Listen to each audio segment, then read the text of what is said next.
की जय श्री बालकृष्ण लाल की जय श्री डोंगरे जी महाराज की जय श्री सुखदेव जी महाराज की जय श्री व्यास नारायण भगवान की जय। ओम वक्रतुंड महाकाय सूर्यकोटि समप्रभ निर्विघ्नं कुरु मे देव सर्वकार्येषु सर्वदा। ओम श्री गजानन गणपति महाराज की जय, हनुमान जी महाराज की जय, श्री रामचंद्र भगवान की जय, सीताराम की जय, अयोध्या धाम की जय, श्री गायत्री मात की जय। ओम नमो भगवते वासुदेवाय। श्री भागवत भगवान जी महाराज की जय। सौनु करो कल्याण हे दयालु प्रभु, सौनु करो कल्याण। सर्वे भवन्तु सुखिनः, सर्वे सन्तु निरामयाः, सर्वे भद्राणि पश्यन्तु मा कश्चित् दुःखमाप्नुयात्। દરેકનું કલ્યાણ ઈચ્છતા આપણે પ્રભુ પરમાત્માની આજની કથા સમર્પિત કરીએ છીએ શ્રી કૃષ્ણ પરમાત્માને।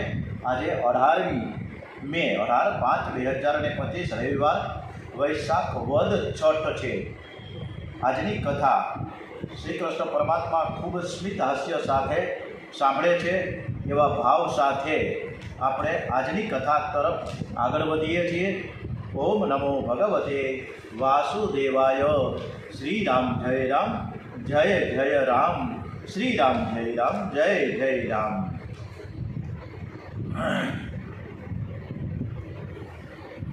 भागवत श्रीमद् भागवत रसामृत पूज्य डोंगरेजी महाराजना चरणों में वंदन साथे आजनी कथा આપણે શ્રી કૃષ્ણ પરમાત્માને સમર્પિત કરતા કરતા ચતુર્થ સ્કંદમાં તપના પ્રકારો બતાવ્યા છે। દુઃખ સહન કરીને સત્કર્મ કરે એને તપ કહેવામાં આવે છે। ઉપાસના કરવી એ તપ છે। અને અત્યારે આપણે માળા કરીએ, સેવા પૂજા કરીએ, એ સરસ મજાના પૂજા રૂમમાં પંખાની નીચે એસી પણ ગોઠવેલા હોય, જરાય આપણને ગરમી ન થાય એવી સરસ મજાની બધી વ્યવસ્થાઓ છે।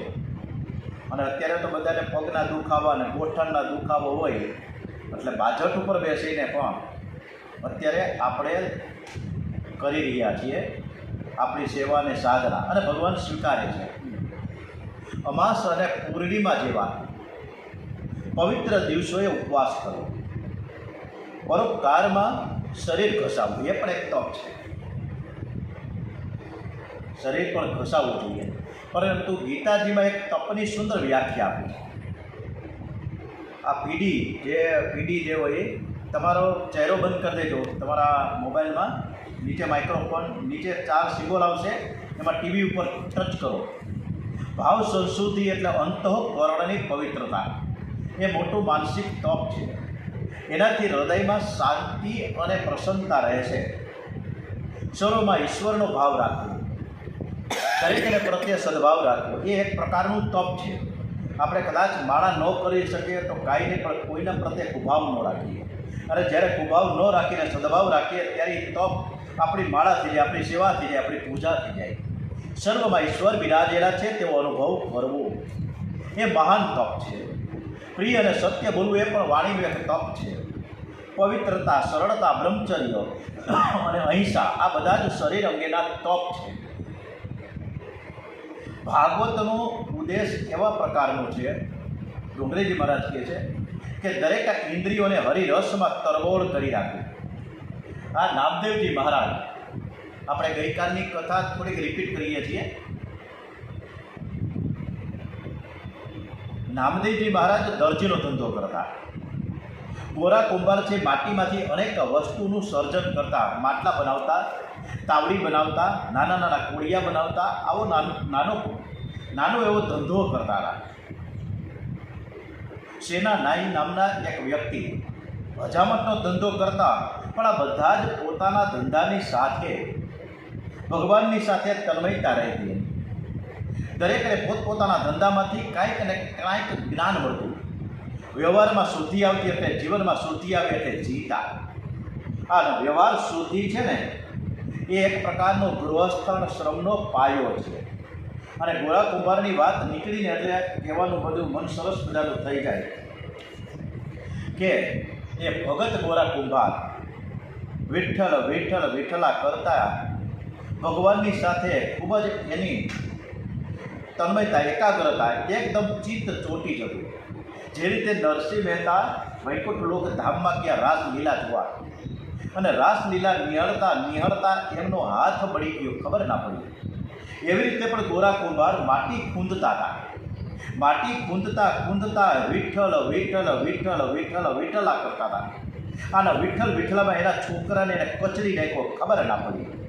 તો આપણે ગોરા કુંભારને એ વખતનો અભણ ગોરા કુંભાર, એ કુંભાર કામ કરતો તો એ ગોરા કુંભાર જ્યારે એ તન્મયતા થાય, એ ગરીબ છે એ ગોરા કુંભાર, એનામાં જો તન્મયતા આવી જાય ભગવાન પ્રત્યે તો આપણામાં કેમ ન આવે? તો આપણે પણ ગોરા કુંભાર જે દ્વારો ખૂંદે છે, માટી ખૂંદે છે, માટલા બનાવવા માટે માટીને કચડવી પડે, એકદમ વ્યવસ્થિત કરવી પડે, ત્યારે એ માટલા બને, ચાકડામાં ચડે. તો નરસિંહ ગોરા કુંભાર ગારો ખૂંદતા, માટી ખૂંદતા ખૂબ સરસ મજાનું ભગવાનની સાથે તલીન થાય છે. અને એ તલીનતા એવી બની જોતાજી કોનારે હાથે તું ઘડાયો માટીના મન કોનારે હાથે તું ઘડાયો હે માટીના મન કોનારે હાથે તું મટીને ખૂંદી કયો રે ગરો ખૂંદી કોણે તને ચાકડે ચડાવ્યો માટીના મન કોના રે હાથે તું ઘડાયો હે માટીના મન કોના રે હાથે તું. આ ભગવાનનું ભજન ધૂન કીર્તન ચાલી રહ્યું છે ગોરા કુંભારનું. માટી ખૂંદાય છે, ગારો ખૂંદાય છે, અને એની ધર્મપત્ની પાણી ભરવા માટે પાદરમાં કૂવાએ ગઈ છે. એક જ દીકરો, 1 વર્ષનું નાનકડું બાળક ઘોડિયામાં સૂતું હતું અને એ ઘોડિયામાંથી નીચે આવ્યું. ધીમે ધીમે એ ઘરના રૂમના ઓરડામાંથી ધીમે ધીમે બહાર આવી રહ્યું છે. આંગણામાં પહોંચ્યું અને ગોરા કુંભાર તલી છે એટલે કાંઈ ખબર જ નથી.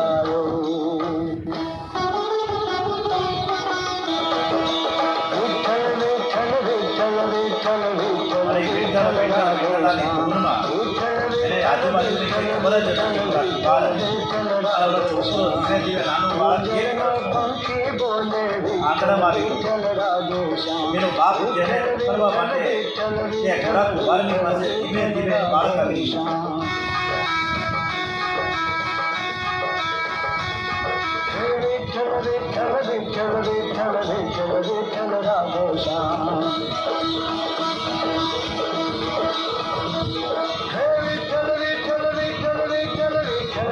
ગોરા કુંભારનું જે બાળક છે એ ધીમે ધીમે ધીમે આંગણામાં આવી અને ગોરા કુંભાર જે માટી ખૂંદતો હતો ત્યાં પહોંચી ગયો. ગોરા કુંભાર એના પિતાશ્રીના પગ પકડવા માટે એ ધીમે ધીમે એ ગારામાં આવ્યો, એ માટીમાં આવ્યો બાળક. ગોરા કુંભારને ખબર નથી કે મારું બાળક કચરાઈ રહ્યું છે, મારું બાળક મરી જાય છે, એને કાંઈ ભાન નથી. અને એકદમ એ વિઠ્ઠલ નાથમાં તન્મય થયા. આપણે પણ તન્મયતા થાય કે ન થાય?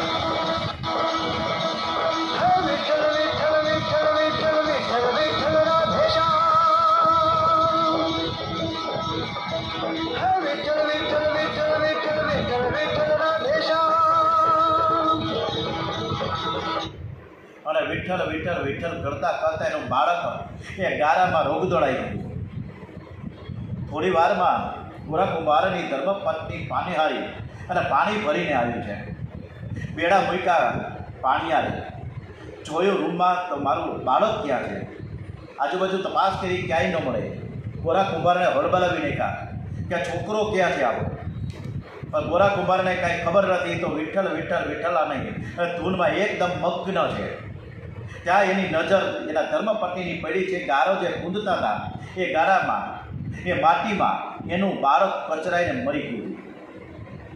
ત્યારે ધર્મપત્નીએ બૂમ બરાડા કર્યા કે તમે શું આટલી બધી ભગવાનની ભક્તિ કરો છો, તમે તમારા છોકરાને મારી નાખ્યું. આટલી બધી એ ભગવાન પ્રત્યેની ભક્તિ હતી. સાક્ષાત પરમેશ્વર આવ્યા છે અને ભગવાને એના હાથથી એના બાળકને જીવતો કરીને એના પત્નીના એ દીકરાની માના હાથમાં સોંપી દીધો. આ ભક્તિ છે. આપણે જે કાંઈ ભક્તિ કરીએ છીએ કેવી કરીએ છીએ તો આપણને જ ખબર છે, બીજા કોને ખબર પડે. કરીએ તો ચોક્કસ કરીએ, નકર ન કરીએ. આપણે બધાએ કાંઈક ને કાંઈક ભક્તિની સાથે, આપણા તપની સાથે, અગાઉ પણ કીધું છે કે દુઃખ સહન કરીને જે સત્કર્મ કરે એ સાચો તપ છે. માણસને જ્યારે કુદરતે આ દુનિયાને સોંપ્યો ત્યારે ખાલી પોતાના માટે જ નહીં, પોતાના કુટુંબ માટે જ નહીં, પોતાના બાળકો માટે જ નહીં, પણ બીજાને માટે એને સર્જન કર્યું છે. અને પરોપકાર કરવો જ જોઈએ. જે બીજાને સુખી કરવા ઈચ્છે છે એ કદી દુઃખી થાય જ નહીં. એ પરોપકાર કરવાના હેતુથી તો પરમાત્માએ વરાળ નારાયણે કુંડનું સ્વરૂપ લીધું, કાચબાનું સ્વરૂપ લીધું, માછલાનું સ્વરૂપ લીધું. પરમાત્માએ ઉકરડામાં જઈને પણ આળોયટા છે. એ ભૂંડ એટલે જોવું પણ આપણે ન ગમે એવા પરમેશ્વરે ભૂંડનું સ્વરૂપ ધારણ કરી અને એ પૃથ્વીને રસાતળમાંથી બહાર કાઢીને મનુ મહારાજને સોંપી દીધી. તેરા તુજકો અર્પણ ઇદમ નમઃ. મારે પૃથ્વીને લઈને શું કરવી છે? હું તો સમાજના કલ્યાણ માટે આ પૃથ્વી તમને સોંપું છું. આમ આપણે પરોપકારની પ્રવૃત્તિમાં જોડાવવું જોઈએ. કોકના દુઃખે દુઃખી થવું જોઈએ. પરોપકાર જેવું એ કે ઉત્તમ નથી. એટલે જ્યારે સંવંત શરૂ થઈ ને, અત્યારે 2081 ચાલે છે. આ સંવંત છે ને પરદુઃખ ભંજન વિક્રમાદિત્યથી શરૂ થયું છે. આપણે વિક્રમ રાજાની વાર્તાની ખબર જ છે. એ વિક્રમ રાજાથી સને તો છે ને, સને 2025 અત્યારે ચાલે છે. તો એ સનેથી તો અંગ્રેજોની વાત આવે, પરંતુ સંવંત છે એ તો રાજા વિક્રમાદિત્ય કે જેને યાદ કરીને સંવંત શરૂ થઈ. તો એ પરદુઃખ ભંજન વિક્રમાદિત્ય આપણે એને અત્યારે પણ સલામ લગાવીએ છીએ, સલામ મારીએ છીએ, આપણે એને યાદ કરીએ છીએ. તો એ પરોપકાર કોકની ચહેરા ઉપરનું આપણે દુઃખ વાંચી શકીએ. કોકને બાજુમાં બેસાડીને કેમ છો ભાઈ બાપા, તમને કેમ છે? બૈરી છોકરા આનંદ મંગલ તો છે ને, બધું સુખરૂપ તો છે ને, કાંઈ તકલીફ તો નથી ને, આટલું બોલો ને. એટલે એના ચહેરા ઉપર સામેના જે વ્યક્તિ હોય ને એની ચહેરા ઉપર હાસ્ય આવી જાય, સ્માઇલિંગ આવે. આ વસ્તુ કરવાની છે. તો આપણે પણ કરીએ. આજથી શરૂ કરીએ. રવિવાર છે, ખાલી એટલું તો કહ્યું કે કેમ છે ભાઈ, આનંદ તો મંગલ છે ને. તો આપણે સરસ મજાનું આપણને બધાને સમજાવતું એક ગીત હું રજૂ કરું છું, જે તમને બધાને જ મજા જ આવશે.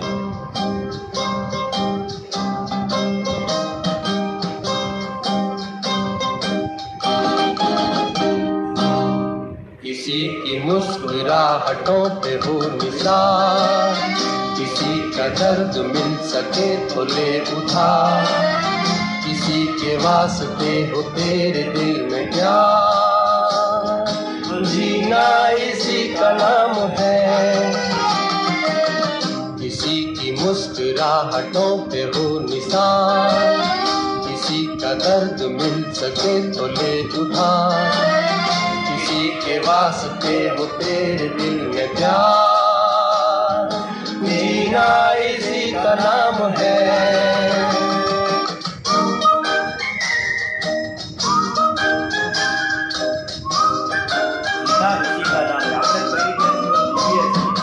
નેવું વર્ષના સુધી 95 સુધી આપણે જીવીએ, પણ ખરેખર જીવન કેવું જીવા છીએ? જ્યારે ચિતા ઉપર આપણું ડેડ બોડી મૂકવામાં આવે અને એની અંદરથી અગરબત્તી જેવી સુગંધ પ્રસરે, એ જીવન સાચું જીવન કહેવાય. પરંતુ આપણે એવું પ્રકારનું કાંઈ જીવન જીવતા નથી. હું તું ને રતનનું, બીજાને આપણે કાંઈ પડી જ નથી. એટલે સરસ રીતે જીવીએ, કોકના દુઃખે દુઃખી થઈએ. આ વાત ડોંગરેજી મહારાજે વારંવાર કીધું છે કે પરોપકાર કરીએ.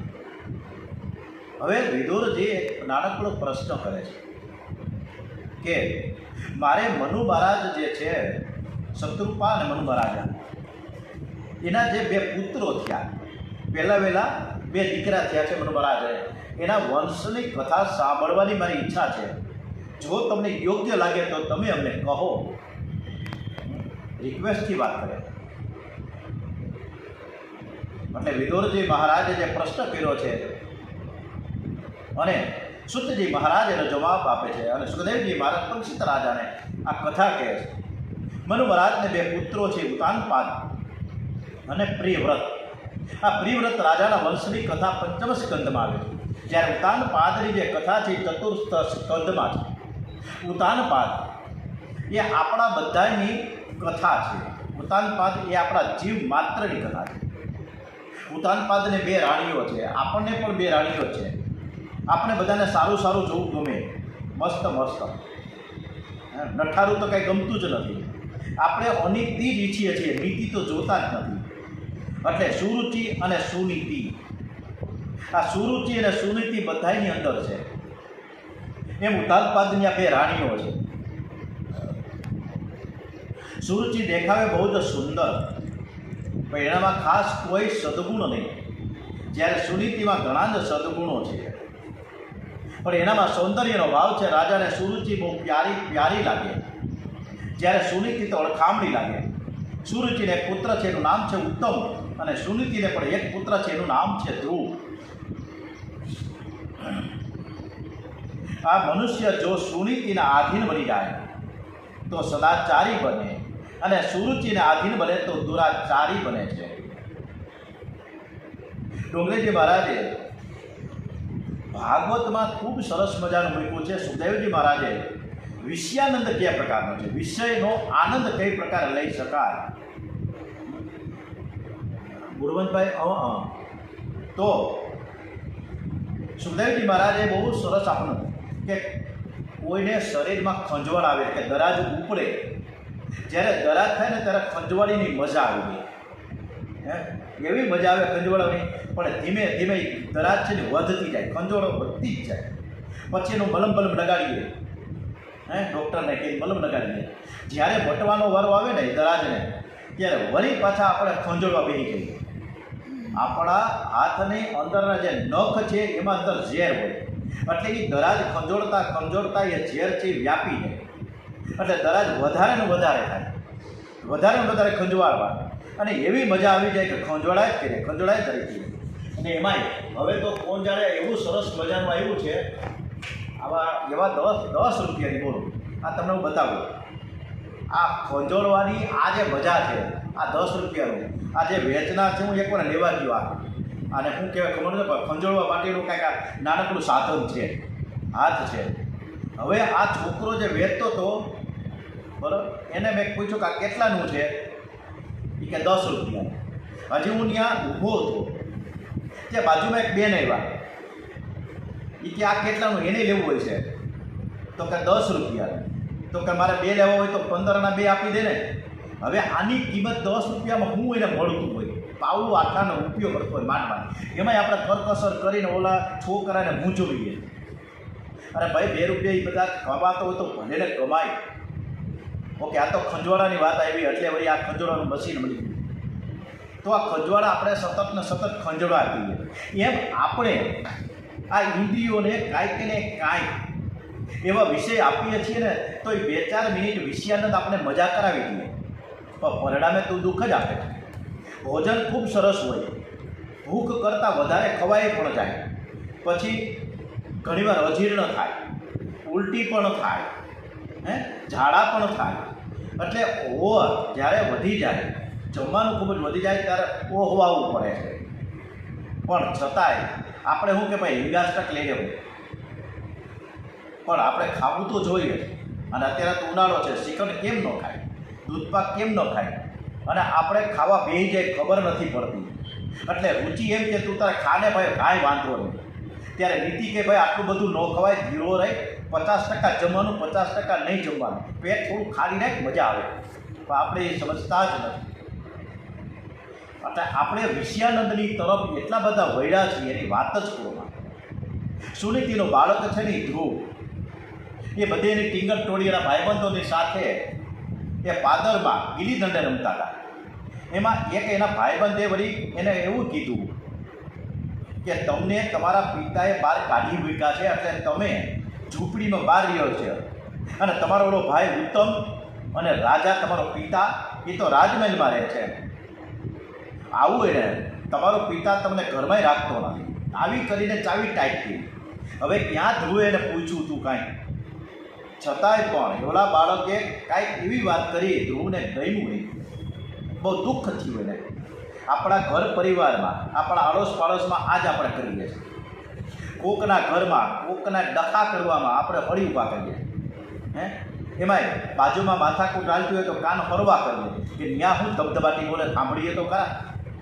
એટલે કોકની વાતમાં વધારે પડતો આપણે રસ લઈએ છીએ. આપણી આ તકલીફ છે. હવે આ ધ્રુવને આ વાત ગઈ કે આ વાત સાચી હશે, માને કહેવા જોઈએ. એની માને જઈને કીધું, બા રોતો રોતો વાત કરે છે કે મને અત્યારે હમણાં ખબર પડી કે મારા પિતાએ આપણને બહાર કાઢી મૂક્યા છે અને આપણે બહાર રહીએ છીએ, અને પિતા તો રાજમહેલમાં રહીએ છીએ. તો મારા પિતાજી મારે પાસે એની પાસે ન જવાય. માનું હૃદય ભરાઈ ગયું છે. હવે ધીમે ધીમે આ બાળક તો મોટો થઈ ગયો છે, સમજણો થઈ ગયો છે. હું કેવી રીતે કહું કે તારા પિતાએ આપણો ત્યાગ કર્યો છે. સુનીતિ બાળકને સમજાવે છે કે બેટા, આપણે અહીં ઝૂંપડીમાં રહીએ છીએ, બહુ સારું છે, અહીંયા મજા છે, ભગવાનની ભક્તિ તો કરી શકીએ છીએ, અને રાજમહેલમાં રહીએ છીએ પિતાજી અને બીજી મા એની સાથે છે, અહીંયા રહીએ આપણે સારું છે. ધ્રુવે કહ્યું, બા, આ બા શબ્દ બહુ વારંવાર મને, આમાં શબ્દ છે મા, પણ મને બા બોલવાનો બહુ જ આનંદ આવે કે બા, મારે મારા પિતાજીને મળવું છે, તો હું જાઉં છું. હવે સંમતિ લીધા વગર ભાગ્યો, કારણ કે એને એટલો બધો ઉન્માદ હતો કે મારા પિતાજીના ખોળામાં હું બેસવા જાઉં. રાજમહેલમાં પ્રવેશ કર્યો. રાજમહેલના નોકરો, દાસીઓ આ બધા જ એને સન્માન આપી રહ્યા છે. ધ્રુવ બધાને પૂછે છે કે મારા પિતાજી ક્યાં છે? જવાબ મળ્યો, અંદર બિરાજમાન છે. બાળક અંદર જાય છે. રાજા ઉતાનપાદ સોનાના સિંહાસનમાં બેઠા છે. ગોદમાં ઉત્તમ છે, રમાડે છે, સુંદર શૃંગાર કરી. સુરુચિ પણ બાજુમાં બેઠી છે. એવામાં ધ્રુવ દોડતો દોડતો આવીને, પિતાજી, પિતાજી, મને તમારા ખોળામાં બેહાડો ને. આ બાળક છે ને બહુ નાનકડું બાળક છે. કોઈ પણ નાનું બાળક કોઈ નિર્દોષ હોય છે. એને જેવું તમે શીખવાડો એવું એ શીખે. અને અત્યારે આપણે બીજું કાંઈ શીખવાડતા નથી, મોબાઈલ પકડાવી દઈએ. અને મોબાઈલ આટલું કમથું 6 મહિનાનું નાનકડા બાળકથી લઈને 90 વર્ષના વૃદ્ધ સુધી બધાના હાથમાં મોબાઈલ. અને મોબાઈલની આ પરંપરાની કહાની એટલી બધી અટપટી છે કે એમાંથી કોઈ બહાર નહીં નીકળે. અભિમન્યુનો કોઠા જેવું છે. એકવાર મોબાઈલમાં ઘૂસ્યો એ પાછો બહાર ન નીકળી ગયો. આ તકલીફ છે. બાળકને આપણે થોડુંક આપીએ, એક લાફો માર્યો હોય, આપણે ખીજાણા હોય, નારાજગી હોય, પણ એક નાનકડી ચોકલેટ 50 પૈસાની આપી દે એટલે રાજીના વેર બની જાય. અને આપણે કોકને નારાજ કર્યા હોય એ નારાજગી અબોલામાં આવી જાય. 6 મહિના સુધી અબોલાવી. ધ્રુવની ઈચ્છા છે કે મારે તો મારા પિતાની ગોદમાં બેસવું છે. ઉતાનપાદને ખૂબ જ આનંદ થયો. મનમાં વિચાર કરે કે ધ્રુવને ખોળામાં લઉં કે ન લઉં. પરંતુ સુરુચિ બેઠી છે, એને આ ગમતું નથી. એની આંખમાં ઝેર હતું, તેનાથી સહન નથી. એને રાજાને કહ્યું, ખબરદાર, એને ગોદમાં લીધે છે તો તમારો દીકરો એક ને એક જ છે ને એ છે ઉત્તમ. જેની આંખમાં ઝેર છે ને એની આંખ બગડેલી છે, કદી ભક્તિ ન કરી શકે. બહુ ધ્યાન રાખજો, આંખમાં ઝેર ન આવે, પૈસો આવે નહીં. જેની આંખમાં પ્રેમ છે એ જ ભક્તિ કરી શકે. અને આપણે તો આંખમાં એટલી બધી ઝેરના ફૂફાડા મારીએ છીએ. એટલે નાના બાળકને આપણે ઘણીવાર છે ને ઢીલા ટપકા કરીએ છીએ કે કોઈને નજર ન લાગી જાય. રાજા વિચાર કરે કે ધ્રુવને હું ખોળામાં લઈશ તો સુરુચિ રાણી મારાથી નારાજ થઈ જશે. કામી પુરુષ બીજો કોઈ વિચાર કરતો જ નથી. સ્ત્રી નારાજ ન થાય એટલો જ વિચાર કરે છે. ઓલો બાળક એને પ્રેમથી મળવા આવ્યો છે, પણ રાણીને રાજી રાખવા રાજાએ મોઢું ફેરવી દીધું. ધ્રુવને હજુ આશા છે કે પ્રેમથી તે પિતાને નિહાળતો ઊભો છે. સુરુચિ આ સહન થતું નથી. એ બાળકનો તિરસ્કાર કરતા બોલી કે તું અહીંથી ચાલ્યો જા, રાજાના ખોળામાં બેસવાને તું લાયક નથી. તું અણમાટીથી સુનીતિનો દીકરો છે. ધ્રુવ કહે, માં, હું રાજાનો દીકરો નથી. ત્યારે સુરુચિએ મેણું માર્યું કે તારી માં રાણી નથી તો અમારી દાસી છે. જો તારે રાજાના ખોળામાં બેસવાની ઈચ્છા છે તો તું મારા પેટે જન્મ લે અને પછી તું ખુશી ખુશી રાજાના ખોળામાં બેસી શકીશ, ત્યારે તને અધિકાર મળશે. ચાલ્યો જાય અહીંથી. છતાં ધ્રુવ ત્યાં થોડો સમય ઉભો રહ્યો. એને આશા હતી કે કદાચ પિતાજી એને ખોળામાં લેશે. રાજાએ મોઢું ફેરવી લીધું. સુરુચિ ફરીથી ધ્રુવને ત્યાંથી ચાલ્યા જવાનું કહે છે. અને જ્યારે નાના બાળકના મા બાપની વાત નીકળે છે ને, ત્યારે એક સરસ મને વાત યાદ આવી કે જ્યારે 3, 4, 5 વર્ષનું બાળક હોય, એકનું એક દીકરી છે, નાનકડી દીકરી હોય કે નાનકડો દીકરો હોય, એક દીકરી કે દીકરો હોય, અને એના મા બાપ જે યંગ 30, 32 વર્ષવાળા, 25, 26 વર્ષવાળા, અને એની હાજરીમાં જે ધબાધબી બોલે, માથા કૂટતા, પારડી, કંકાસ, મારા મારી, કાંઈકની બાબતમાં એટલા બધા ઘર કંકાસ થાયની વાત જ કરવાની. ઓલું બાળક એક ખૂણામાં બેઠું બેઠું બધું આ બેયને કરતું તો સાંભળે, સમજે તો કાંઈ નહીં હું કહે છે. આ કોર્ટ કબાડા થાય, છૂટાછેડાનો વખત આવે, જજ પૂછે છે કે આ બાળકનું. ત્યારે એની માં કહે, મારી પાસે તો ટાઈમ જ નથી, હું તો કામ કરું છું, હું તો નર્સ છું, મારે સવારથી રાતના 8 વાગ્યા સુધી કામ કરું, હું આ છોકરીને ન હાચવી શકું. ત્યારે એનો બાળક કે મારે એનો બાળકનો જે પિતા કહે કે હું તો મોટો બધો બિઝનેસ લઈને બેઠો છું, હું આ છોકરાનો હાચવી. છોકરો જાય ક્યાં? અને પછી શિશુ મંગલમાં મોકલવામાં આવે. એ નાના બાળકોને જે સાચવે છે એ સંસ્થાઓ એને સાચવે. અત્યારે આ પરિસ્થિતિ થઈ છે. એટલે ધ્રુવને કાઢી મૂક્યો એની રાણીએ, એની માએ, સાવકી માએ, સુરુચિએ કે તું જા, મારા પેટે તું જન્મ લે.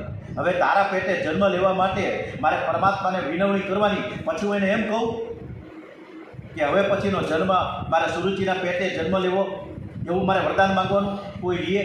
કારણ કે પરમેશ્વર સાક્ષાત છે, પછી માંગવું શું? દીકરો ધ્રુવ એટલો બધો દુઃખી થઈ ગયો. ત્યાંથી દુઃખી થતો થતો, રોતો કકડતો એની માતા સુનીતિની પાસે આવ્યા છે. અને એટલો બધો રોવે છે, છાનો રહે નહીં, ધ્રુસકે રોવે છે. એની મા એને ખૂબ સમજાવે છે કે તને શું થયું, પરંતુ ધ્રુવ કાંઈ બોલતો નથી. એક પણ અક્ષર નથી પિતાની વિરુદ્ધમાં બોલતો કે નથી એની સાવકી માની વિરુદ્ધમાં. તું કેમ રડસ, તને શું થયું છે? તો પાછળથી એક દાસી આવીને સુનીતિ માને એમ કહે છે કે માં, તમારા દીકરાને રાજાના ખોળામાં બેસોતું, પણ સુરુચિ માએ એને આવા કડવા શબ્દો કીધા. એટલે આ બાળક રોવે છે. જેની મા સુનીતિ છે એનો દીકરો સુશીલ જ હોય. માતા પિતાના આચાર વિચાર બાળકમાં આવે છે. માતા પુણ્યશાળી હોય તો બાળક જ્ઞાની થાય. માં પૂછે છે છતાં ધ્રુવ બોલતો નથી. ધ્રુવ વિચાર કરે છે કે જો એમ કહીશ કે મારી ઓરમાન માએ મારો તિરસ્કાર કર્યો છે અને મારા પિતાએ મારી સામે જોયું પણ નહીં, મોઢું ફેરવી લીધું, તો એ માતા પિતાની નિંદા સમાન કહેવાશે. મને એનું પાપ લાગશે, મારે ન કહેવાય. બાળક ધીર ગંભીર છે. એની માએ એના એકદમ સરસ મજાના બોધ આપતા હતા. નાનું બાળક હોય ત્યારે એની વાર્તા કહેતા. મારા મોટા બા પણ મને વાર્તા કરતા. આજે વાર્તા નામની ચીજ વસ્તુ જ હોય. ક્યાં દાદીમા કે ક્યાં મમ્મી, કઈ મમ્મી એના બાળકોને વાર્તા કહે છે. રેર કે છે. કોઈએ કદાચ 1% એવા છે કે જે વાર્તા કરે. અત્યારે એક પણ બાળકને ખબર નથી કે દશરથ રાજાનો દીકરો રામ છે. બધી પૂછવા માંગે તો ખબર જ નથી. રામચંદ્રજીના દાદા કોણ એ ખબર નથી. રામજીની ધર્મપત્ની કોણ પૂછવામાં આવે તો ખબર નથી. અત્યારે આ પરિસ્થિતિ છે. કૃષ્ણ કન્યાઓ કોણ, એના પિતા કોણ, રાધા કોણ, ભાગવત ગીતાનું કોઈને જ્ઞાન નથી, રામાયણનું નથી, મહાભારતનું નથી, ભાગવતનું. અને આમ નામ બાળકો ધીમે ધીમે મોટા થઈ કોઈને જ્ઞાન જ નથી. અત્યારે આ સમય આવી ગયો છે. સુનીતિને બધી જ વાત જણાવી છે. દાસીએ ખૂબ જ દુઃખ થયું છે કે મેં ક્યારેય સુરુચિનું ક્યારે બુરું નથી કર્યું. મારી શોક્યને માટે મારા મુખમાંથી ક્યારેય કોઈ દિવસ ખરાબ શબ્દ નથી નીકળ્યા. મેં એનું જરાય બગાડ્યું નથી. કદાચ એને 2 પળ ખાલી 2 સેકન્ડ 5 સેકન્ડ કદાચ ગોદમાં લીધો હોત તો શું વાંધો. મારા બાળકને ખૂબ જ રડાયો છે, બહુ દુઃખી કર્યો છે. સુનિતે વિચાર કર્યો કે આજે દુઃખમાં આવેશમાં હું કદાચ 2 કડવા શબ્દો બોલીશ ને એના પિતાની, ધ્રુવના પિતાનું અથવા તો સુરીથી એની સાવકી માનવ, તો બાળકના મનમાં વેરનું બીજારો પડશે. મારા બાળકને કદાચ રાજ સંપત્તિ મળે કે ન મળે, મારે એને સારા સંસ્કાર આપવા છે. શિક્ષક જે ન ભણાવી શકે એવું બોધ બાળકને મા આપી શકે છે. મા ગુરુ છે, મારા સંતાન ઉપર અનંત ઉપકાર છે. સુનીતિમાની ભાવના છે કે મારો દીકરો વીર બને, મહાન ભગવત ભક્ત બને. અને એણે પોતાના દુઃખના વેગને દબાવ્યો, ધીરજ ધારણ કરીને કહ્યું ધ્રુવને કે બેટા તારી સુરુચિ માએ જે તને કાંઈ કહ્યું છે ને બધું બરાબર જ છે, સાચું જ કીધું છે, જરાય ખોટું નથી કીધું. હું પણ તને એ જ તને કહું છું કે તું વરમાનમાંના કહેવા પ્રમાણે હવે તું ભગવાનની તપશ્ચર્યા કરવા માટે વનમાં તું જા, તું પરમેશ્વરને પામીને આવ. બસ આ વસ્તુ હું પણ તને કહું છું. સુનતી બાળક ધ્રુવને ખૂબ જ પ્રેમથી સમજાવે છે. આ મા છે, આ જનની છે. આજે એ જનનીની જ્યારે વાત આવે ને ત્યારે કે જનનીની જોડ સખી નહીં લે, મા જેવું કંઈક ખાય. અને આજે એવો પણ પ્રસંગો અત્યારે ઊભા થાય છે કે હજી તો ઉતરેલું બાળક છે ને કચરાની ઓલી ડસ્ટબિનમાં મૂકી દેવામાં આવે છે. આવી મા પણ અત્યારે ઊભી થઈ છે. તો આપણે એ માને સલામ મારીએ. मीठा मधुने मीठा में हुलारे लो, मीठा मधुने मीठा में हुलारे लो. एथी मीठी ते मोरी मात रे, मारी जननी जोड़ सखी नहीं जड़े रे लो. मारी जननी जोड़ सखी नहीं जड़े रे लो. આ ગીત સાંભળતા अमी भरेली एनी आखड़ी रे लो, अमी भरेली एनी आखड़ी रे लो. वालना भरेला एना वेड़ रे, मारी जननी जोड़ सखी नहीं जड़े रे लो. मारी जननी जोड़ सखी नहीं जड़े रे लो. આજે આ માં કે જે એના બાળકને સારામાં સારો બોધ આપે છે, સારી શિખામણ આપે છે કે જેથી સંસ્કારવાન એના બાળકો. પણ આજે એવા મા બાપ પણ છે કે હજી દીકરીને વડાવી હોય, સાસરે ગઈ છે, તા તો બીજે દિવસથી મોબાઈલ ચાલુ થઈ જાય. કેમ છે? બરાબર છે કે નહીં? તારે સાસુએ તારે કાંઈ કહેતી તો નથી ને? તારે બહુ જાજુ બધું કામ કરવાનું નથી. તારે કોઈ કામવાળી છે કે નથી? કામવાળી તો કહી દેજે, કામવાળી રાખી લેવાની. રોજ ઉઠીને ફોન થાય, એક વખત નહીં 3 વખત થાય. અને એવી ચાવી ટાઈપ કરે ઓલી દીકરી, બહુ જાણે મગજ ફેરવી નાખે. અને હજી તો 3 મહિના થયા હોય કે 4 મહિના થયા, હજી સાથે હજી માંડ ઠરી ઠામ થવાની હોય, તા તો એની માં વારંવાર પૂછપૂછ કરીને એટલી બધું ઝેર ઉકાવી નાખે, ઓલી છોકરી સાસરેમાં 3 મહિનામાં પાછી આવે પિયર. આ તકલીફો છે અત્યારે. અને વિશેષ મારે કાંઈ કહેવું નથી, પરંતુ દરેક મા બાપને એકવાર દીકરી વડાવી. સીતાજીને જ્યારે જનકપુરથી વડાવીને દશરથ રાજાને ત્યાં અયોધ્યામાં, પછી કોઈ દિવસ એને કાગળ નથી લઈ ગયો સીતાજીને. અને એમે નથી કીધું કે તારે રામજીની સાથે શું કામ વનવાસમાં જવું છે, તું રાજમહેલમાં રહીને. એક પણ શબ્દ નથી કીધો. અને એવું પણ નથી કીધું તું અત્યારે આવી જા જનકપુર, આ ભલે જાય વનવાસ, આપણે કાંઈ સાસુઓની સેવા નથી કરવા બેહવાનું. એવો સીતાજીને નથી કીધું જનકપુરના એ પિતાએ, એ સીતાજીની માએ.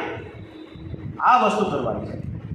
દરેક મા અને મા બાપ, અને એક ડોંગરીજી મહારાજ, એક સુખદેવજી મહારાજ અને એક વડીલ તરીકે મહેશ જોશી તમને વિનંતી કરે છે કે જ્યાં જે ઠેકાણે તમારી દીકરી હોય એની આ શાંતિથી રહેવા દો.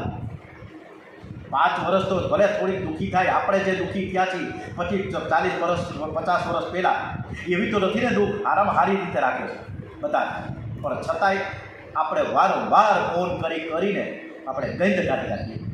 આ પ્રશ્ન છે. તો આ જનની જોડ સખી નહીં રહેવા. આપણે સાચી જનની બનીએ. કારણ કે જે દીકરીને વડાવી છે ત્યાં એ સુખી અને સુખી કરાવે સામે પક્ષને. ધ્રુવજી મહારાજને કહે છે કે સુનીતિ, બેટા તારી માએ જે કાંઈ તને કીધું છે બરાબર જ છે. હવે તું વનમાં જઈને ભક્તિ કર, પરમાત્માનું ધ્યાન કર, આરાધના કર. જે ઘરમાં માન નથી એ ઘરમાં રહેવું નહીં. તારા પિતા છે ને એ પિતા નહીં, પણ તારા સાચા પિતા તો પરમાત્મા છે, ઈશ્વર છે. મેં તને નારાયણને સોંપ્યો છે. જે પિતા તારી સામે જોવા તૈયાર નથી એના ઘરમાં રહેવામાં સાર નથી. જો તું ઉત્તમની જેમ રાજ સિંહાસન ઉપર બેસવા માગતો હોય અને ઈચ્છતો જ હોય તો તું પરમાત્માનું એકદમ એકદમ એકદમ તું આરાધના કર. તારા ચિત્તમાં પુરુષોત્તમ ભગવાનની સ્થાપના કર અને બીજા બધાનું ચિંતન છોડીને એવો સરસ ઉલ્લેખ કર્યો છે એની માએ કે બીજા બધાનું ચિંતન છોડીને કેવળ અને કેવળ તું ભગવાનનું ભજન કર. આ બધી વસ્તુ સુનીતિમાં ધ્રુવને કહે છે, પણ આપણને પણ કહે છે. ધ્રુવે રડતા રડતા કહ્યું, માં મને એકલાને વનમાં તું મોકલસ. અહીં તારી દશા છે ને દાસી જેવી છે. આ ઘરમાં હવે તું પણ રહેવાને લાયક નથી. હાલ તું મારી સાથે, આપણે બંને વનમાં જઈશું. પ્રભુને કોઈ દિવસ દયા તો આવી જાય ને.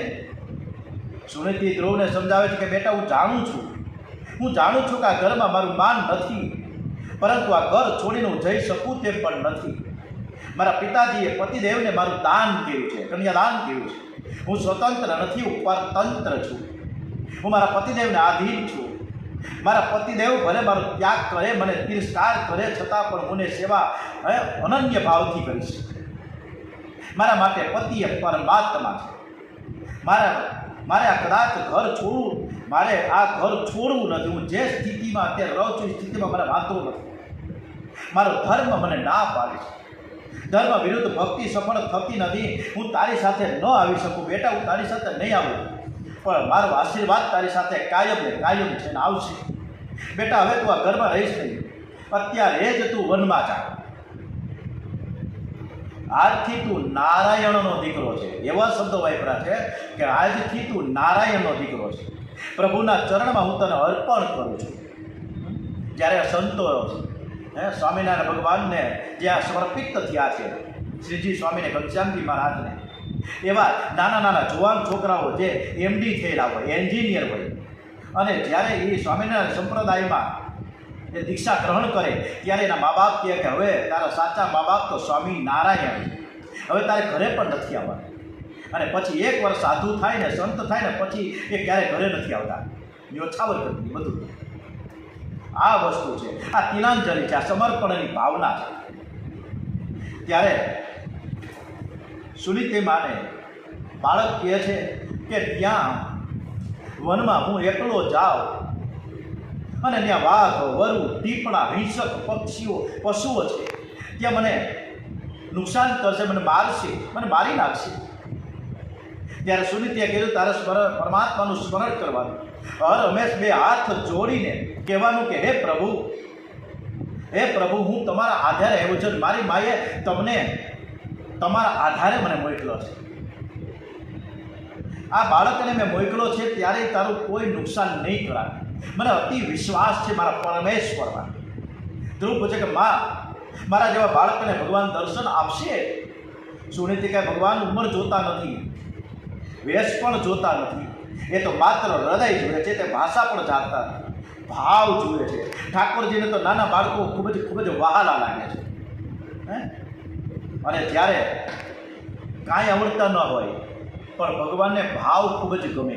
અને જ્યારે ભાવ શબ્દ આવે ને, આવડતું ન હોય કાંઈ, અગડમ બગડમ આવડતું હોય. વાલ્મીકીને વાલિયા લૂંટારાને ક્યાં કંઈ આવડતું, મરા કરી દીધું. રામની બદલે મરા કરી દીધું, છતાં પણ ભગવાને સ્વીકારી દીધા. એક વખત આ ભૂતનાથ મંદિરની બાજુમાં, અમારી બાજુમાં છે, 2 મિનિટનો રસ્તો ભૂતનાથ મંદિર. એ ભૂતનાથ મંદિરની બાજુમાં એક માણસ ફાટેલ તૂટેલ કપડે સવારમાં 8 વાગે આવે, ઠીક સવારના 8 વાગે બહાર બેસે. પહેલાં દર્શન કરી આવે ને પછી બહાર જ્યાં રેલના પાટા નીકળે ને એની બાજુમાં દિવાલ પાસે બેસે. એની પાસે એક ટિફિન હોય, મેલો ગેલો કપડાવાળો, પછી ભગવાનને ત્યાં બેઠો બેઠો વિનંતી કરે, અંદર મંદિરમાં દર્શન કરે, પછી બહાર આવી જાય અને ત્યાં રોડ ઉપર એ દિવાલની બાજુમાં બેઠો બેઠો કાંઈક ને કાંઈક બોલે. શું બોલે કાંઈ ખબર નથી, અને પછી જતો રહે. એટલે એ ભૂતનાથ મંદિરની બાજુમાં જ, હાટકેશ હોસ્પિટલની બાજુમાં જ એક નાનકડા ઝૂંપડપટ્ટીમાં રહે. અને એ GIDC 2માં એક સિંગદાણાના કારખાનામાં કામ કરવા જાય. આ રોજનો ક્રમ. અને અહીંથી ત્યાં જાય એટલે ત્યાં બીજું મંદિર GIDC 2માં ઓમકારેશ્વર મહાદેવ.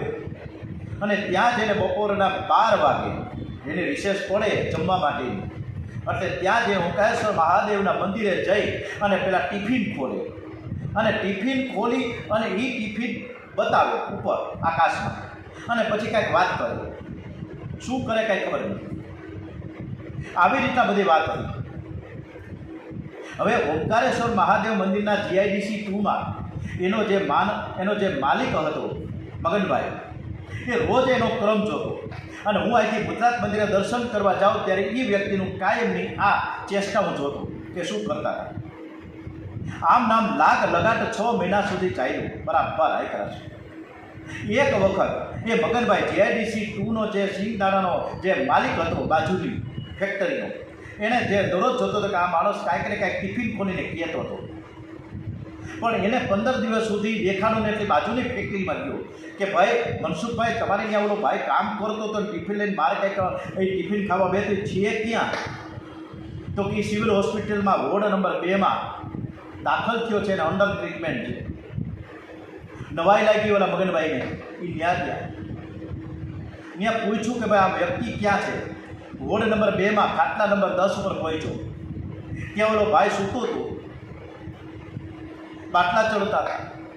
બાજુમાં મગનભાઈ બેસીને પૂછ્યું કે ભાઈ તું શું અહીંયા, તને શું થયું? પણ એ કાંઈ જવાબ જ નહોતો આપતો. એટલે બાજુમાં એક નર્સ હતી, એને પૂછ્યું કે ભાઈ આને શું તકલીફ છે? નર્સે બાજુમાં એને લઈને કીધું કે એને બ્લડ કેન્સર છે અને હવે 1-2 દિવસનો જ મહેમાન છે, આજકાલ થઈ ગયું છે. ત્યારે એ મગનભાઈ જે ફેક્ટરીનો માલિક કરોડપતિ માણસ, એની પાસે આવીને પૂછ્યું કે તું રોજ ઉઠીને ત્યાં ઓમકારેશ મહાદેવના મંદિરે એ ટિફિન લઈને રોજ તું ખોલીને જોતો તો મને ખ્યાલ છે, અને હમણાં તું આવતો નહોતો એટલે હું તારી ખબર કાઢવા આવ્યો. તું ત્યાં હું રોજ બોલતો હતો એ તો મને કહે કે ભાઈ મને તમારા જેવું તો કંઈ આવડતું નહીં. હું જેવું એવું બોલતું કે હે પ્રભુ, હે પરમાત્મા, હું આ સૂકી રોટલી લેવો છું, થોડુંક શાક લેવો છું, થોડોક સંભારો લેવો છું, તમારે પહેલાં જમવાનું પછી હું જમીશ. આવો એનો ભાવ હતો એના પ્રત્યે, ભગવાન પ્રત્યે, કે તમે પહેલાં આરોગો એવો ભાવ કરીને ટિફિન એને બતાવે અને એ પછી હું આરોગું. એમ કરીને હું શ્રીરામ શ્રીરામ શ્રીરામ કરીને 24 વખત ઓમ નમઃ શિવાય કરીને બોલતો હતો. મને બીજું કાંઈ આવડતું જ નથી. અને હા, તમને કદાચ ખબર નહીં હોય કે આજે પણ મારો ભગવાન મારી બાજુમાં જ બેઠો છે. તો કે ક્યાં છે? એ તમને ન દેખાય, મને દેખાય છે. મારી બાજુમાં જ બેઠો છે, મને બોલાવી રહ્યો છે. હું એની સાથે વાતો કરું છું. એને કેમ છે કેમ નહીં મને પૂછે છે. હમણાં જ કહે છે કે તું હવે આવી જા ત્યાં મારી પાસે. આમ વાતો કરે છે ભગવાનની સાથે એની બાજુમાં. મગનભાઈ અવાજ કાંઈ બોલી ન શીખા. ધીમે ધીમે 10 મિનિટ વાર્તાલાપ ચાલુ થઈ ઈશ્વરની સાથે. બાજુમાં પલંગમાં ઈશ્વર બેઠા છે એવા ભાવ સાથે વાર્તાલાપ કરતો હતો. થોડી વારમાં 11મી મિનિટે એને આંખ બંધ કરી દીધી. સ્વર્ગસ્થ થયું. આ ભાવ છે, આ કરુણા છે, આ ભગવાનની પાસેની એક તલીનતા છે. જો આ હોય ને તો ભગવાનને પરમેશ્વર અને ઉપરથી નીચે આવવું પડે. જે રીતે ધ્રુવજીના દર્શન કરવા માટે પરમેશ્વર આવ્યા હતા. એટલે સુનીતિ કહે છે કે ભગવાન ઉંમર જોતા નથી, વેશ પણ જોતા નથી, એ તો માત્ર હૃદય જુએ છે. એ ભાષા પણ જાણતા નથી, ભાવ જુએ છે. ઠાકોરજીને તો નાના બાળકો ખૂબ જ વહાલા લાગે. ધ્રુવજી માતાના ખોળામાંથી ઊભા થયા છે. સુનીતિ માને સાષ્ટાંગ વંદન કરે. માનું હૃદય ભરાઈ ગયું છે. મનમાં થયું કે મારે આ ઘરમાં રહેવાનું અને આ 5 વર્ષનું મારું બાળક, મારો છોકરો, અને હું એને વનમાં મોકલું છું. એનો પ્રભુમાં કેવો વિશ્વાસ છે અને મારા એક જ કહેણથી એ વનમાં જઈ રહ્યા છે. પરમાત્મા તારું હર હંમેશ જંગલમાં રક્ષણ કરજે. કરશે, તારું કલ્યાણ કરશે. બાળકે આશીર્વાદ આપ્યા, ધ્રુવજી જવા લાગ્યા. મારું હૃદય ભરાઈ ગયું છે. સુનિતે વિચાર કર્યો કે અત્યારે હું રડીશ ને તો બાળક પણ રડવા લાગશે. માએ હૃદયને પથ્થર જેવું કઠણ બનાવ્યું ને હૃદયના વેગને દબાવ્યું છે. સુનિતેમાં ધ્રુવને જતો જુએ છે તે દ્વાર સુધી પહોંચ્યો. માનું હૃદય દ્રવી ઉઠ્યું. ધ્રુવ મને ફરી ક્યારે મળશે, મને ક્યારે મળશે, ક્યારે માં કહીને મને બોલાવશે. હવેથી જાય છે તો કદાચ પાછો આવશે કે કેમ? એને ભૂખ લાગે તો કોણ ખાવાનું આપશે? સુનીતિ દોડતી દોડતી દ્વાર સુધી પહોંચી. બેટા બેટા તું ઊભો રે. બાળકના ઓરડા લીધા છે, પ્યાર કર્યો અને કહ્યું કે તું મારો ડાહ્યો દીકરો છે. તું મને વંદન ન કરે તો પણ તું આશીર્વાદ આપીશ. મારી બહુ ઈચ્છા છે કે તું તારી વરમાન માને, તારા પિતાજીને એકવાર વંદન કરીને જાજે. વરમાન માને વંદન કરીશ ને જઈશ ને તો ભગવાન તને જલ્દીથી પ્રસન્ન થશે. કોઈ સાથે દ્વેષ ન રાખવો. તારા પિતા સાથે, તારા માતા સુરુચિ સાથે પણ તારે દ્વેષ નથી રાખવાનો. એની નારાજગી લઈને તારે નથી જવાનું. પરમાત્માની જ્યારે આરાધના કરવી જ છે, તપશ્ચર્યા કરવા જવું જ છે, તો આવું બધું રાગ દ્વેષ રાખીએ તો આરાધના આપણી સફળ ન થાય. માન અપમાન લાભ આની સુખ દુઃખ એ બધા આપણા કર્મના ફળ છે. એમાં કોઈનો દોષ નથી. મારું તો માનવું છે કે પૂર્વ જન્મમાં વરમાન માનું કંઈક તે અપમાન કર્યું હશે, એનો બદલો તને મળ્યો છે. બેટા બેટા વેરની સાથી વંદનથી થાય, પ્રેમથી થાય. 5 વર્ષનો બાળક ધ્રુવ વરમાન માતા સુરુચિને વંદન કરવા જાય છે. સુરુચિ અભિમાનમાં ગાદી પર બેઠી છે. ધ્રુવજી વરમાન માને સાષ્ટાંગ વંદન કરે છે. સુરુચિનું હૃદય ભરાયેલું છે. જે બાળકોનો મેં તિરસ્કાર કર્યો છે આજે મને પગે લાગવા આવ્યો. કેવો ભોળો છે. બેટા તું મને કેમ આવ્યો મારી પાસે? તું મને કેમ પગે લાગશ? ત્યારે ધ્રુવ કે માં, હવે હું વનમાં જાઉં છું, હું આશીર્વાદ લેવા તમારી પાસે આવ્યો છું. સુરુચિ દુષ્ટ છે, એનું હૃદય થોડું પીગળું, પણ પ્રાણ અને પ્રકૃતિ હર હંમેશ સાથે જ જાય. સ્વભાવ જલ્દીથી સુધરતો નથી. સ્વભાવને સુધારવો ઘણો કઠિન છે. પુણ્ય કરવાથી અભિમાન આવે અને પુણ્યનું અભિમાન પાપ કરાવે છે. સ્વભાવ સુધારવાની ઈચ્છા જ હોય. ડોંગરેજી મહારાજે એક શબ્દ આપણને જે મૂક્યો છે કે સ્વભાવ જ સુધારવાની જો ઈચ્છા જ હોય તો એક આસને બેસીને જપ કરવો. પરમાત્માના મંગલમય સ્વરૂપનું ધ્યાન અને પ્રભુના નામનો જપ કરવાથી જીવમાં ઈશ્વરના સદગુણ આવે છે અને ત્યારે સ્વભાવ સુધરે છે. કસ્તુરી કો ક્યારો કર્યો, केसर की बनी खाद, पानी दिया गुलाब का पण आखर प्याज की प्यार. कस्तूरीनी आसपासમાં ક્યારામાં કદાચ કેસરનું ખાતર નાખવામાં આવે ને, કસ્તુરીનો ક્યારો કરી અને જે ડુંગળી વાવવામાં આવે ને અને કદાચ ગુલાબનું પાણી નાખવામાં આવે તો પણ એ ડુંગળીને ડુંગળી થઈ ગઈ. માતા સુનીતિ 5 વર્ષના બાળકને વનમાં તપશ્ચર્યા કરવા મોકલે છે. જ્યારે આજની માતાઓ, હવે તો જોકે સિનેમા જોવાનો છે, મલ્ટીપ્લેક્સમાં તો જવાનું જ નથી, ઘરમાં જ આવી ગયો સિનેમા. એટલે આપણે સિનેમા જોવામાંથી નવરા થતા નથી. સિનેમા જોવાથી આંખ બગડે, શરીર બગડે, મન બગડે, અંતે જીવન બગડે. 2 માતાઓના આશીર્વાદ મેળવીને 5 વર્ષનો બાળક ધ્રુવ વનમાં જાય છે. થોડો ગભરાયો છે, ક્યાં જવું? સાંભળ્યું છે કે વનમાં તો વાઘ, વરુ ને દીપડા રહે છે. મને કોઈ મારી નાખે તો? ના, હું એકલો નથી, મારી માનો આશીર્વાદ મારી સાથે છે. મારા માતાજી એવું કહ્યું છે કે તું જ્યાં જઈશ ત્યાં મારા નારાયણ તારી સાથે રહેશે. સર્વને વંદન કરી, સર્વના આશીર્વાદ મેળવીને ઘર છોડીને જે જાય છે ને એને રસ્તામાં સંત મળે છે. ઝઘડો કરીને જાય એને સંત ન મળે. કેટલાક ઝઘડો થાય એટલે ઘર છોડે છે અને બાવા બને છે, અને આવા બાવાના બંને બગડે છે. ધ્રુવ વિચાર કરતા જાય છે, ઘરમાં તે મારી મા મને બેટા કહીને બોલાવતી હતી, ખોળામાં રમાડતી હતી, હવે મને કોણ પ્રેમ કરશે? આજે વૈકુંઠમાં પરમાત્માને ચિંતા થઈ છે. એક મહાન પતિવ્રતા સ્ત્રીએ મારા આધારે બાળકને વનમાં મોકલ્યો. તેના પતિમાં કેવો પ્રેમ છે. પતિનો તિરસ્કાર કરે છતાં તે પતિને પરમાત્મા માને છે. આવી સ્ત્રીઓ પ્રભુને અતિશય ગમે છે. પ્રભુએ વિચાર કર્યો કે માએ કહ્યું કે આ બાળકને હું ભગવાનના ચરણમાં અર્પિત કરી રહી છું. આજથી મારો દીકરો થયો છે, એનો વાળ પણ હું વાંકો નહીં થવા દઉં. પ્રભુએ નારદજીને પ્રેરણા કરી, આ બાળકો ઘર છોડીને નીકળો છે, તમે ને રસ્તામાં મળો, એની થોડીક પરીક્ષા કરજો. ધ્રુવ જે માર્ગથી જાય છે માર્ગમાં દેવર્ષિ નારદજી મળ્યા. ધ્રુવને મળ્યા છે. ધ્રુવ વિચાર કરે કે આ કોઈ સંત લાગે છે. ધ્રુવ નારદજીને ઓળખી શક્યા નહીં, પણ માએ આપેલી શિખામણી યાદ આવી કે કોઈ સાધુ સંત મળે તો સાષ્ટાંગ વંદન કરવાનું. ધ્રુવે રસ્તામાં નારદજીને સાષ્ટાંગ વંદન કર્યા છે. નારદજીનું હૃદય ભરાયું છે. બાળક કેવો ડાહ્યો છે, આ જીવનું કલ્યાણ થાય.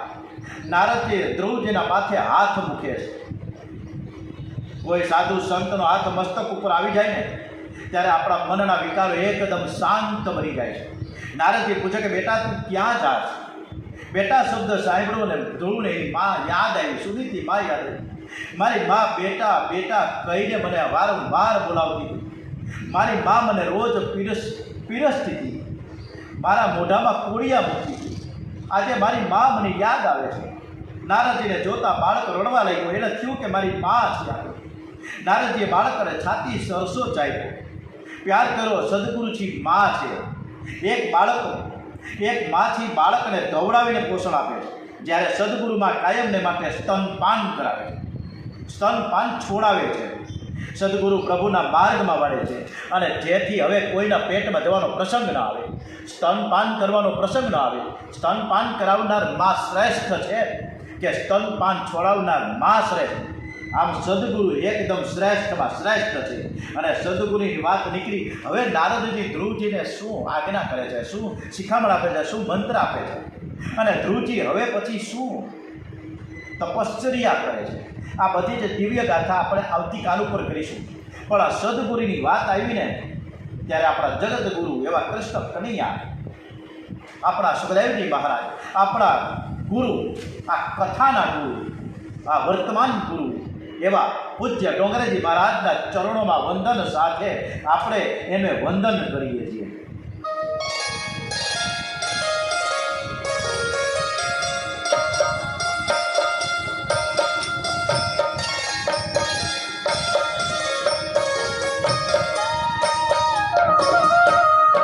गुरु मेरी पूजा, गुरु गोविंद, गुरु मेरा पार ब्रह्म, गुरु भगवंत. मेरी पूजा गुरु गोविंद, गुरु मेरा पार ब्रह्म, गुरु भगवंत. मेरी पूजा, गुरु गोविंद,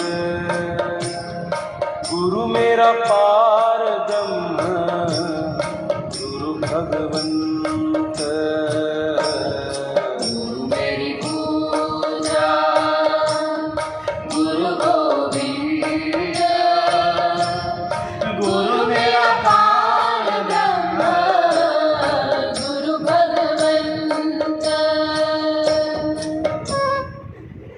પૂજ્ય ડોંગરેજી મહારાજના ચરણોમાં વંદન. બોલીએ શ્રી કૃષ્ણ કનૈયાલાલ કી જય, બાલકૃષ્ણલાલ કી જય, દ્વારિકાધીશ કી જય, સુખદેવજી મહારાજ કી જય, શ્રી ભાગવત ભગવાનજી મહારાજ કી જય. ઓમ શ્રી ભારત માતા કી જય. વંદે વેદ માતરમ, વંદે વેદ માતરમ, વંદે વેદ માતરમ. ઓમ નમઃ પાર્વતી પતય. હર હર હર હર હર મહાદેવ હર. શ્રી સોમનાથ મહાદેવ.